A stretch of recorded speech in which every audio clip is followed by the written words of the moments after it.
The items we need to look for are signs of repairs and viewing the workmanship of the repair. Also, we need to look for signs of bog and or rust. These images are showing you a bad body filler job. If you see this, it may prompt you to look further.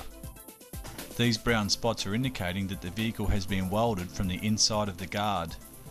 It's very important to look around the wheel arch for rust and for damage. The firewall is located between the engine bay and the dashboard. The firewall is used to insulate high engine temperatures from the passenger area. The firewall should be free from rust and damage. For this reason, you need to take special note of any panel damage around the firewall. If you sight any damage of the firewall, then it's a sign the vehicle has been hit hard at the front. The firewall is also a common place to secure the vehicle identification number or VIN number. Also the compliance plate. If we look closely, this is showing you the result of the engine hitting the firewall. Now we need to make a closer look to make sure there is no poor workmanship surrounding this repair. Headlamps, we all know what they do, but to maintain a bright focus, the headlamps need to be secure. If they are not secure, the headlamp is not roadworthy. This headlamp would be impossible to maintain any focus. The reflective chrome inside the headlamp must not be corroded or rusted. A genuine headlamp is manufactured to comply to Australian standards. This headlamp is clearly an aftermarket headlamp. It may not last a distance or be difficult to aim. The oil can tell you a lot about how the engine has been treated. Try to check the engine oil level when the engine is cool. The average oil colour should range from brown to black. That's of course depending on the service routine. The main thing you need to take notice of is whether the oil looks brown or a milky colour, indicating a head gasket problem. I have modified this oil to show you what milky oil would look like if the vehicle had a faulty or suspect head gasket. A head gasket is a costly repair. The battery is the main power supply for the vehicle. The battery must be secure and its base without corrosion or rust. If the battery is loose, it is not only unroadworthy, but also a potential cause for an under-bonnet fire. It's worth checking the connections, that they are free of acid and that the terminals are not loose. If you find the battery terminals that look like this, then bicarb soda mixed with warm water will eliminate or neutralise the acid. The coolant is used to maintain normal operating temperature. Use caution when checking the coolant. Never check when hot or warm. The coolant may be green, red or yellow. If the coolant is clear or brown, this may indicate lack of servicing. The radiator cap rubber should also be free from cracking. This is showing you a faulty radiator cap with the torn rubber. The cooling system must be free from any leaks. The radiator is used to dissipate heat from the cooling system. The radiator is designed to hold between 13 to 16 psi pressure to lower the coolant temperature.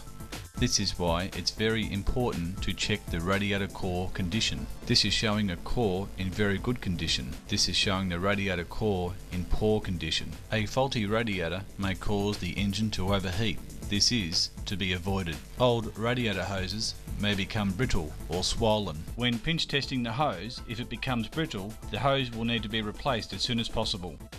The brakes and the brake fluid are as important as each other. If you take a closer look at this brake master cylinder, it is showing you two reservoirs. The lesser reservoir is for the rear brakes and a larger reservoir is for the front brakes. Also notice the clarity in this master cylinder reservoir, but this brake fluid is very dark. If it's dark, it should be replaced. Brake fluid should be clear enough to see the bottom of the reservoir. Brake fluid is hydroscopic. This means it's without moisture. Therefore, brake fluid should be clear enough to see the bottom and changed every 24 months or 24,000 kilometres. A damp brake booster is indicating that the brake master cylinder is leaking. This is unroadworthy.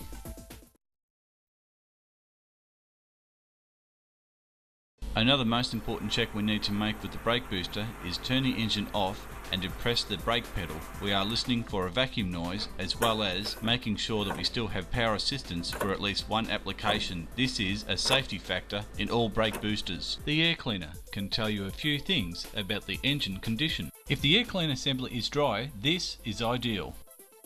If the air cleaner assembly is damp with oil, it's either engine blow-by or a blocked PCV valve. Engine blow-by is a sign of a worn engine. Engine blow-by will also consume excessive oil. If you see a pool of oil in your air cleaner assembly, have it inspected to make sure it's not just a blocked positive crankcase ventilation valve. The bonnet lid will show you many things about the engine performance. The items that we need to take notice of are any oil patches inside the bonnet lid. This would be indicating that the engine is spraying oil, or an oil leak is evident. We need to find out if the oil leak has been repaired or just patched up. This wobbly bonnet lid is showing you a suspect genuine item. Labels missing from the bonnet indicate a bonnet replacement or a bonnet repair. Also, notice around the bolts they're different colours. This would be indicating that the bonnet has been removed and the vehicle has had some sort of repair. The chassis or VIN number. We'll start to call it a VIN number, that's Vehicle Identification Number. The VIN number must be seen and show no signs of tampering. The VIN number is usually mounted on the firewall. It is required when registering a vehicle. The VIN number is usually 17 characters long. And if we don't find it on the firewall, then we must find out where the VIN number is located.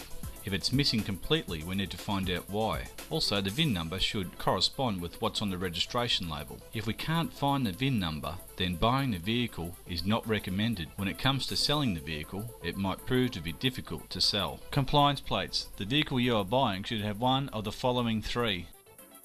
A compliance plate from 1972 to 1979 will look like this. A compliance plate from 1979 to current will look something like this. A second-hand vehicle imported into Australia will have a low volume compliance plate that will look like this one. If the compliance plate has gone missing, it's essential to find out why. Compliance plates are capable of going missing with major smash repairs.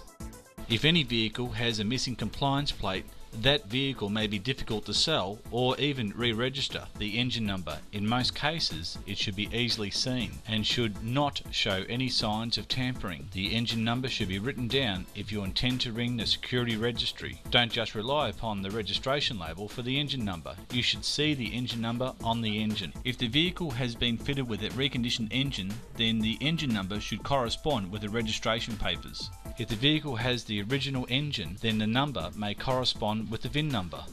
The registration plates should not show any signs of defects or damage. If they look like this one, then they are best to be replaced. A faulty or hard to see plate may lead to a fine. In most cases, it's very inexpensive to replace a tarnished or damaged registration plate. Make sure that the plates match the registration label.